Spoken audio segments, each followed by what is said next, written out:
Assalamualaikum warahmatullahi wabarakatuh. Perkenalkan, nama saya Hasrat, NIM 216500045 dari kelas B. Di sini saya akan menjelaskan materi mata kuliah keamanan komputer yang berjudul Protokol Keamanan Jaringan. Yang pertama, konsep dasar keamanan jaringan komputer.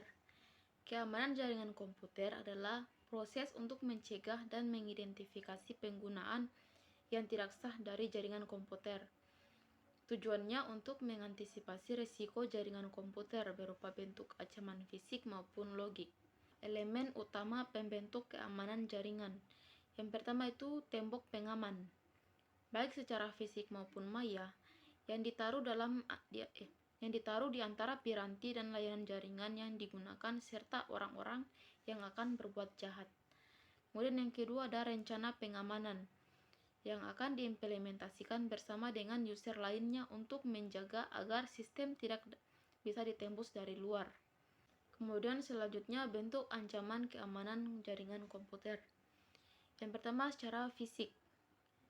Yang secara fisik ini bisa berupa pencurian hardware komputer, kerusakan pada komputer, wiretapping. Wiretapping ini dia penyadapan telepon atau pemantauan percakapan telepon yang dilakukan secara rahasia.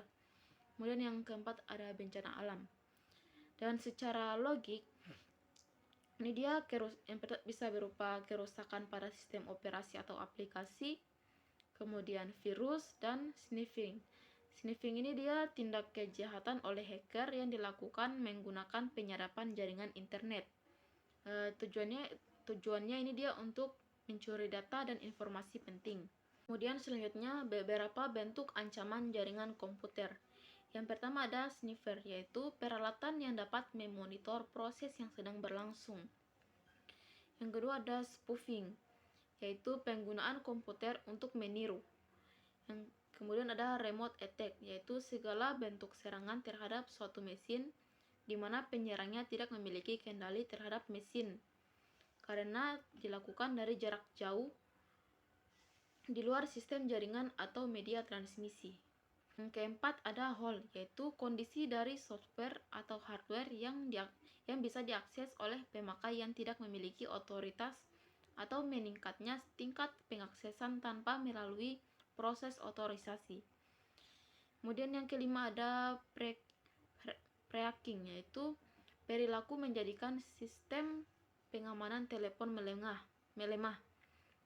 Kemudian adalah hacker, yaitu orang yang secara diam-diam mempelajari sistem yang biasanya sukar dimengerti untuk kemudian mengelolanya dan men-share hasil uji coba yang dilakukannya. Kemudian selanjutnya adalah cracker, yaitu orang yang secara diam-diam mempelajari sistem dengan maksud yang jahat. Kemudian ciri-ciri dari cracker, yaitu yang pertama dia bisa membuat program C, C++ atau Perl yang memiliki pengetahuan TCP atau IP. Kemudian yang kedua menggunakan internet lebih dari 50 jam per bulannya. Yang ketiga menguasai sistem operasi Unix dan VMS. Dan yang keempat suka mengoleksi software atau hardware lama. Yang kelima terhubung ke internet untuk menjalankan aksinya. Kemudian yang keenam melakukan aksinya pada malam hari dengan alasan waktu yang memungkinkan. Faktor dari serangan cracker yang pertama itu ada spite, yaitu kekecewaan atau balas dendam. Kemudian yang kedua ada sport, yaitu petualangan. Kemudian yang ketiga ada profit, yaitu mencari keuntungan dari imbalan orang lain. Kemudian curiosity, yaitu mencari perhatian, dan politis, yaitu alasan politis. Kemudian selanjutnya ada kategori serangan keamanan jaringan komputer. Yang pertama ada interruption, yaitu suatu sistem diserang sehingga menjadi tidak tersedia atau tidak dapat dipakai oleh yang berwenang. Contohnya seperti perusak atau modifikasi terhadap piranti keras atau saluran jaringan. Dan yang kedua ada interception, yaitu user yang tidak berhak mendapatkan akses file. Contohnya seperti penyadapan terhadap data dalam suatu jaringan. Kemudian yang ketiga ada modification, yaitu user yang tidak berhak tidak hanya mendapatkan akses, tetapi juga dapat mengubahnya. Contohnya seperti perubahan nilai pada file data, modifikasi program. Contohnya seperti perubahan nilai pada file data. Kemudian yang keempat ada fabrication, yaitu user yang tidak berwenang menyisipkan objek palsu ke dalam sistem. Contohnya seperti pengiriman pesan palsu kepada orang lain. Pengendalian 1. Membatasi akses ke jaringan. Yang pertama, membuat tingkatan akses dengan melakukan pembatasan-pembatasan sehingga memperkecil peluang penembusan oleh pemakai yang tak diotorisasi. Misalnya seperti pembatasan login, pembatasan jumlah usaha login, tingkat akses yang diizinkan. Kemudian yang kedua, mekanisme kendali akses, yaitu melakukan user autentikasi, yaitu masalah identifikasi pemakai ketika login.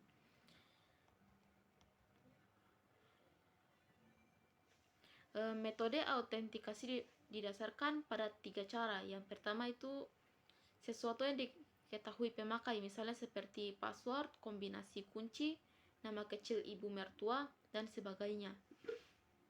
Yang kedua yaitu sesuatu yang dimiliki pemakai, misalnya seperti badge, kartu identitas, kunci, dan sebagainya. Yang ketiga sesuatu mengenai pemakai, misalnya seperti sidik jari, sidik suara, foto, tanda tangan.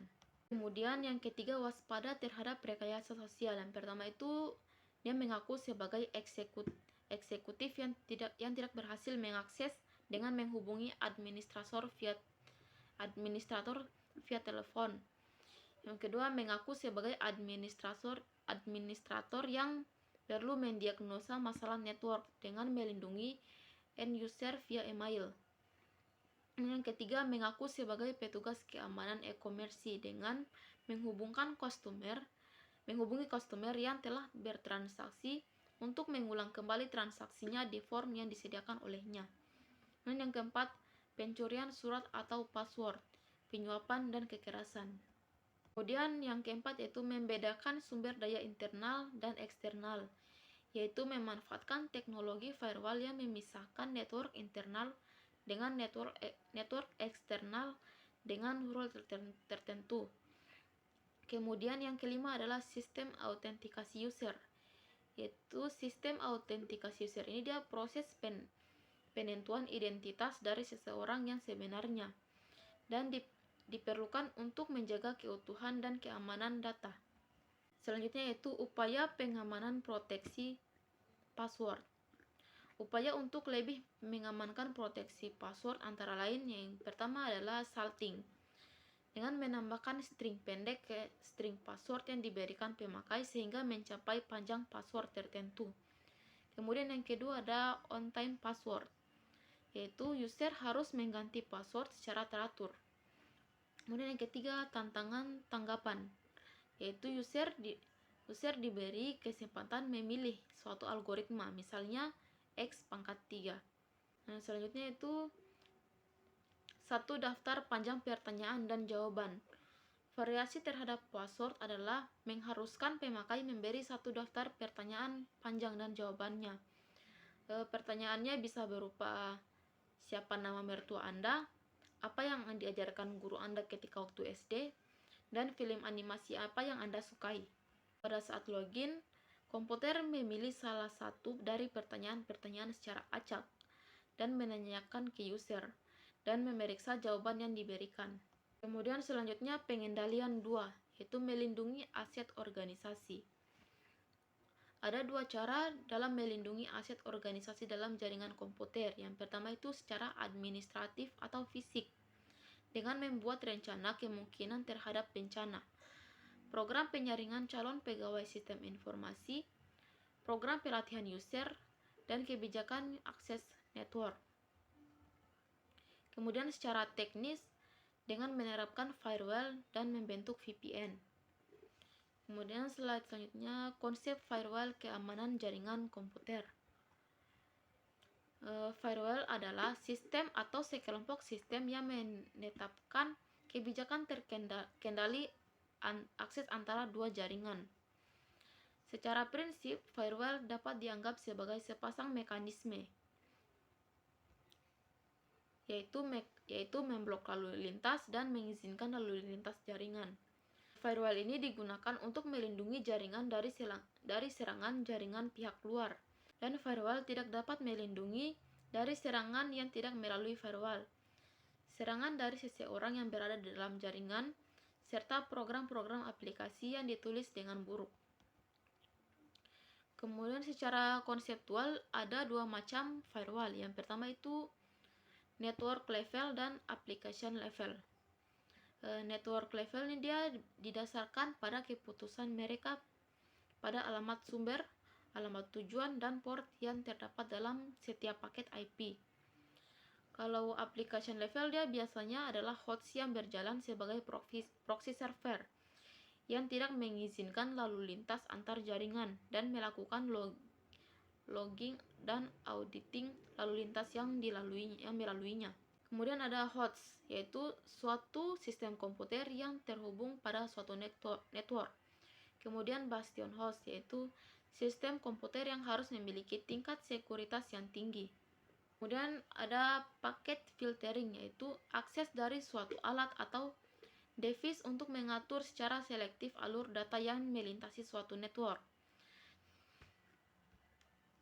Kemudian yang selanjutnya ada perimeter network, yaitu suatu network tambahan yang terdapat di antara network yang dilindungi dengan network eksternal untuk menyediakan layar tambahan dari suatu sistem keamanan.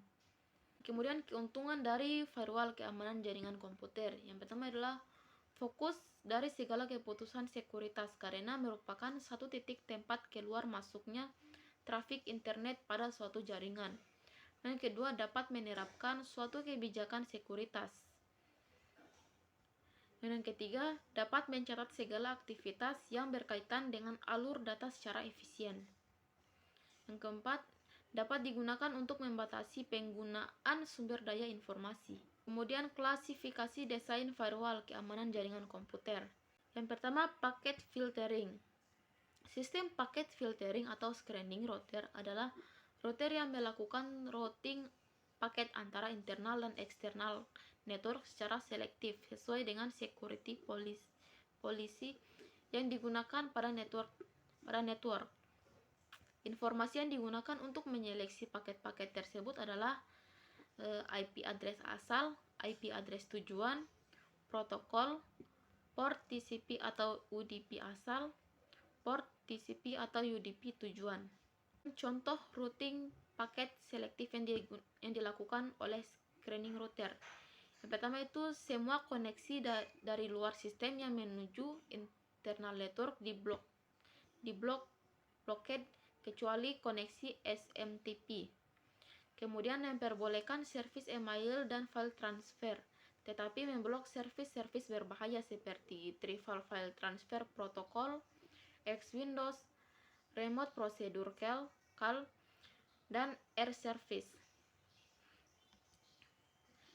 Keuntungan dari packet filtering ini dia bersifat transparan dan implementasinya relatif lebih murah dibandingkan dengan metode firewall yang lain. Kekurangannya itu dia tingkat keamanan yang rendah. Kedua, masih memungkinkan adanya IP spoofing dan tidak ada screening pada layar-layar di atas network layer. Kemudian yang kedua, application level gateway. Proxy merupakan perantara antara internal network dengan external network.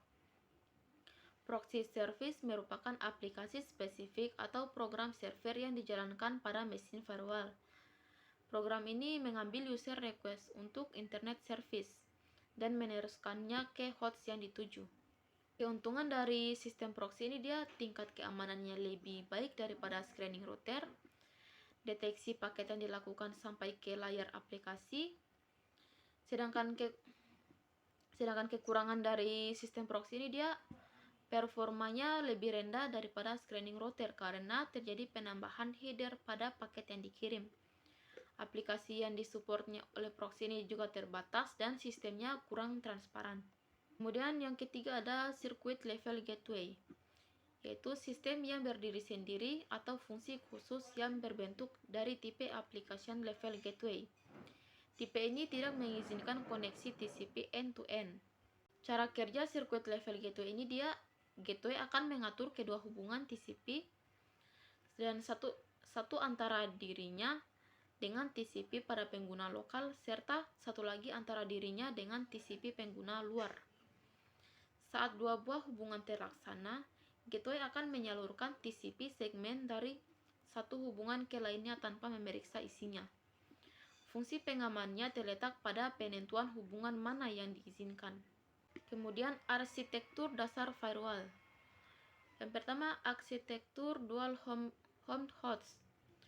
Sistem DHG atau dual home gateway menggunakan sebuah komputer dengan dua network interface. Interface pertama dihubungkan dengan jaringan internal dan yang lainnya dengan internet. Dual home host berfungsi sebagai bastion host. Kemudian yang kedua ada screened host. Pada topologi SHG, fungsi firewall dilakukan oleh sebuah screening router dan bastion host. Router ini dikonfigurasi sedemikian sehingga akan menolak semua trafik kecuali yang ditujukan ke bastion host. Sedangkan pada trafik internal tidak dilakukan pembatasan. Dengan cara ini, setiap client service pada jaringan internal dapat menggunakan fasilitas komunikasi standar dengan internet tanpa harus melalui proxy. Kemudian yang ketiga, screened subnet. Firewall dengan arsitektur screened subnet menggunakan dua screening router dan jaringan tengah antara dua router tersebut di mana ditempatkan di bastion host. Kelebihan susunan ini akan terlihat pada waktu optimasi penempatan server. Konsep VPN keamanan jaringan komputer. Virtual Private Network atau VPN atau jaringan pribadi maya sama dengan jaringan pribadi pada umumnya, di mana suatu jaringan komputer, suatu lembaga atau perusahaan di suatu daerah atau negara terhubung dengan jaringan komputer di satu grup perusahaan yang sama. Perbedaannya hanyalah pada media penghubung antar jaringan, yaitu pada PN. Media penghubungnya masih milik perusahaan atau grup itu sendiri. Kalau pada VPN, media penghubungnya adalah jaringan publik seperti internet. Cara membentuk VPN. Yang pertama adalah tunneling.